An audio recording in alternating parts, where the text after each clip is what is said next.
재림 성도 여러분, 안녕하십니까? 오늘 이 아침 이 기도의 시간 성령께서 충만하시기를 바랍니다.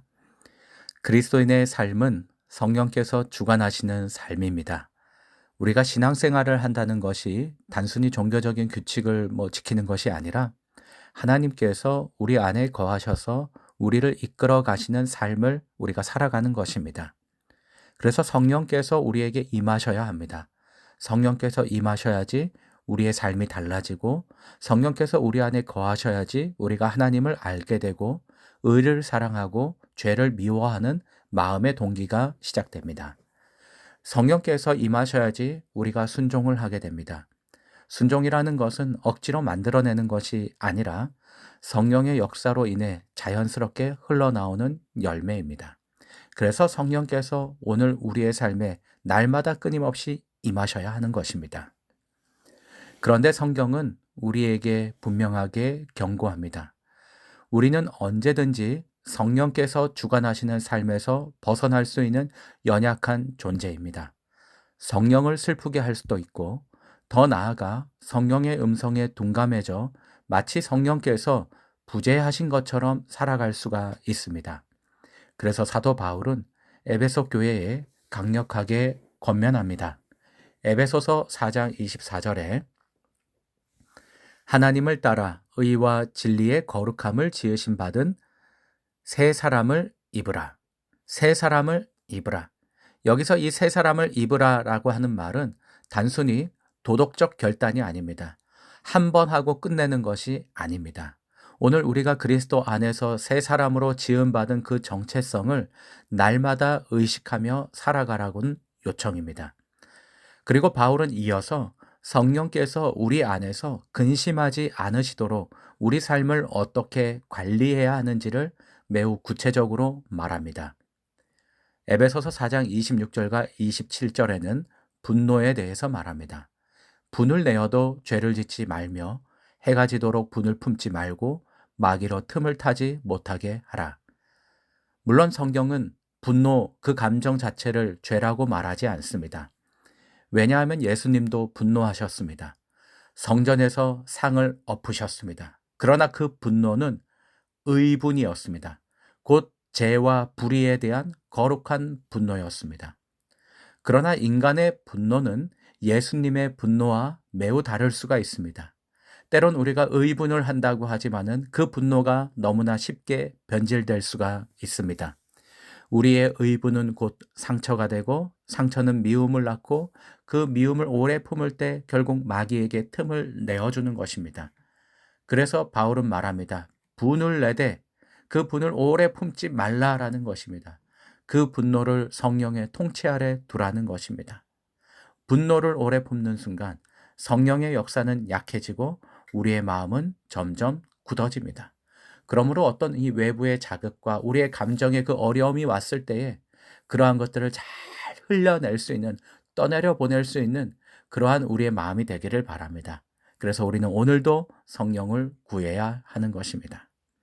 두 번째는 에베소서 4장 28절에 또 이렇게 말합니다. 도적질하는 자는 다시 도적질하지 말고. 우리는 이 말씀에서 다시라고 하는 말을 주목하게 됩니다. 사람의 연약성은 죄를 다시 반복하는 데 있습니다. 도둑질이든 감정의 문제든 어떤 물리적인 죄의 행위이든 사람은 그 자기가 해왔던 그 악한 것들을 다시 계속 이어나갑니다. 그 다시를 끊어내기가 매우 어렵습니다. 그래서 바울은 말하기를 죄를 짓지 않는 것에 그치는 것이 아니라 28절 후반부에 보면은 수고하여서 선한 일을 하라라고 말하고 있습니다. 죄를 억제하는 데 집중하면 우리의 연약성으로 인하여서 우리는 낙심할 수가 있습니다. 그러나 의를 행하는 데 집중할 때에 우리는 더 성령을 간절히 의지하게 됩니다.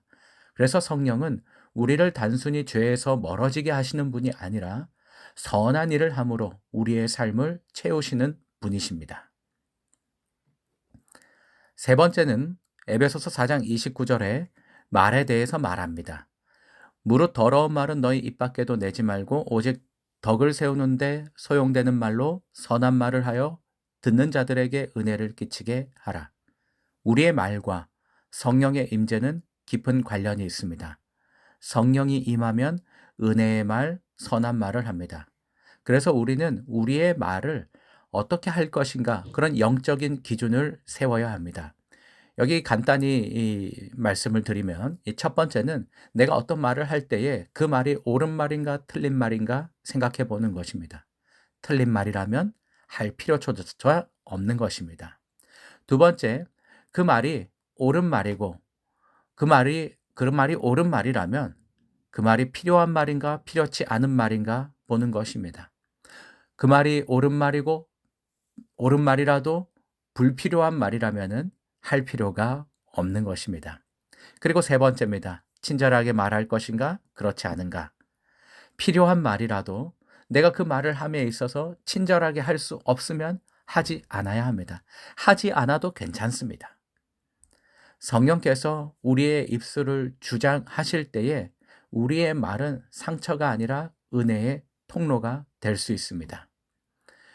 오늘 이 말씀들에 보니까는 우리가 화를 내는 것, 분노의 감정들, 죄를 반복하는 것, 이 말들, 더러운 말들, 이러한 것들로 인하여서 그러니까 오늘 우리가 살아가는 그 일상의 삶의 이 모습들, 흔하게 하는 모습들을 통하여서 성령께서 근심하신다는 것입니다. 에베소서 4장 30절에 하나님의 성령을 근심하게 하지 말라라고 되어 있습니다. 왜냐하면 그 안에서 너희가 구속의 날까지 인치심을 받았느니라 라고 기록합니다. 우리가 인치심을 받는 것은 어떤 안식일을 잘 지키고 어떤 계명을 잘 지키고 어떤 때가 되어서 그래서 인치심을 받는 것이 아니라 성령으로 인치심을 받는 것입니다. 성령으로 인치심을 받는 남은 백성임을 기억하고 그러므로 우리는 매일의 삶의 일상에서 성령을 근심하게 하지 말도록 우리의 마음과 우리의 삶의 모습을 잘 관리해야 할 것입니다. 이제 바울은 또한 우리 개인의 삶을 잘 관리하는 것뿐만 아니라 우리가 영적인 공동체 안에서 우리의 역할에 대해서도 권면합니다. 우리가 이 한 공동체 안에서 지낼 때에 성령께서 역사하시는 삶을 살기 위해서 이렇게 행하라라고 말하고 있습니다. 데살로니가전서 5장 14절부터입니다. 형제들아 너희를 권면하노니 규모 없는 자들을 권계하여 마음이 약한 자들을 안위하고 힘이 없는 자들을 붙들어주고 모든 사람에 대하여 오래 참으라 그랬습니다. 또 15절에는 누가 누구에게든지 악으로 악을 갚지 말고 오직 피차 대하든지 모든 사람을 대하든지 항상 선을 좇으라. 항상 기뻐하라. 쉬지 말고 기도하라. 범사에 감사하라. 이는 그리스도 예수 안에서 너희를 향하신 하나님의 뜻이니라. 성령을 소멸치 말라. 성령께서는 오늘 우리의 공동체 안에서 우리가 서로의 모습 속에서 이러한 삶이 나타나기를 원하십니다. 우리가 그렇게 서로를 위하여서 오래 참고 안위하고 또 서로를 격려하고 모든 사람에 대하여 선을 좇고 또 우리가 공동체 안에서 기뻐하고 함께 기도하고 범사에 감사할 때 그렇게 할 때에 성령께서 오늘 우리의 공동체 속에 역사하시는 것입니다.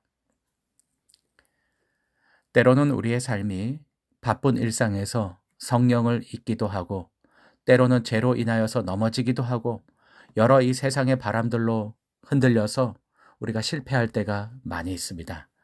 그러나 여러분 낙심하지 마시기를 바랍니다. 성령의 도우심을 구하시고 또 하나님께서 언제나 우리를 향하여서 사랑하시고 자비하신 분이라는 것을 잊지 마시기를 바랍니다. 시편 103편 8절부터 14절에는 우리 하나님에 대해서 이렇게 말합니다. 여호와는 자비로우시고 은혜로우시고 노하기를 더디하시고 인자하심이 풍부하시고 항상 경책지 아니하시고 노를 영원히 품지 않으시고 우리의 죄악을 따라 갚지 않으시고 하늘이 땅에서 높음같이 그의 경외하는 자에게 인자하심이 크시고 우리의 죄가를 멀리 옮기셨고 아비가 자식을 불쌍히 여긴같이 자신을 경외하는 자를 불쌍히 여기시고 그리고 14절에는 우리의 체질을 아시고 우리가 진토임을 기억하신다라고 말하고 있습니다. 너무나 좋으신 하나님, 우리를 이처럼 사랑하시는 그 하나님께서 우리와 함께 계시고 우리를 도우시고 우리가 성령 충만하도록 살기를 원하십니다. 그러므로 오늘 이 하루, 이 시작하는 시간 우리가 성령을 통하여 나에게 필요한 변화들이 이루어져 우리의 삶이 다시 부흥하고 개혁되어서 하나님께 영광을 돌리는 우리의 삶이 되기를 간절히 바라면서 말씀을 줄이도록 하겠습니다.